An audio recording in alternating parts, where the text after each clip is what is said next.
Dukungan mengalir dari Eliezer's Angels dan rekan Brimob untuk Baradae yang dituntut 12 tahun penjara. Aksi solidaritas untuk Richard Eliezer atau Baradae yang menjadi terdakwa dalam kasus pembunuhan berencana Nofriansyah Joshua Huta Barat atau Brigadir J hingga kini terus mengalir.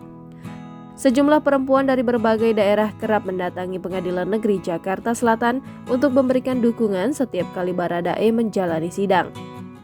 Mereka merupakan pendukung atau fans Baradae yang mengatasnamakan Eliezer's Angels. Mereka selalu hadir setiap kali Baradae diadili di pengadilan. Pada Rabu 25 Januari 2023, Eliezer's Angels menghadiri persidangan Baradae yang menyampaikan pleidoy atau nota pembelaan atas tuntutan 12 tahun penjara oleh jaksa penuntut umum.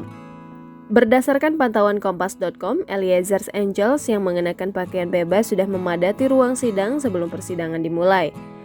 Adapun sidang Baradae berlangsung di ruang utama Umar Seno Aji di Pengadilan Negeri Jakarta Selatan. Pendukung Baradae yang tiba sejak Rabu pagi telah duduk di bangku ruang sidang. Mereka nampak menunggu kedatangan Baradae untuk diadili. Jumlah mereka ternyata lebih banyak dari awak media yang meliput di dalam ruang sidang. Diketahui Eliezer's Angels duduk di bangku yang ada di dalam ruang sidang, sedangkan para awak media tampak berdiri hingga duduk di lantai. Tak jauh dari tempat Eliezer's Angels berkumpul, ada juga sejumlah anggota Brimob di depan ruang sidang utama Pengadilan Negeri Jakarta Selatan. Sejumlah anggota Brimob tersebut merupakan teman satu angkatan Baradae.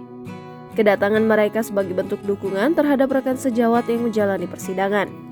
Tampak sejumlah anggota Brimob yang datang mengenakan seragam atau kemeja berwarna hitam.